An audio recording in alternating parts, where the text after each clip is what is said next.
हर हर महादेव पवित्र मौन अमावास्या आज दर्शन करने श्री श्री बेलेश्वर महादेव को शंख क्षेत्र में ये माघ मासर मौन अमावास्या जागर अमावास्या आज्ञा रहिला ठीक गोटे मास जो माने जागर अमावास्या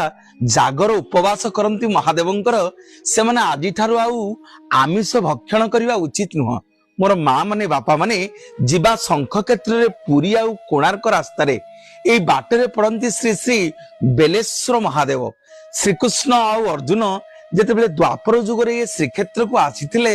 आपण मान मनरे प्रश्न आसो जी कृष्ण सी जगन्नाथ जगन्नाथ आज्ञा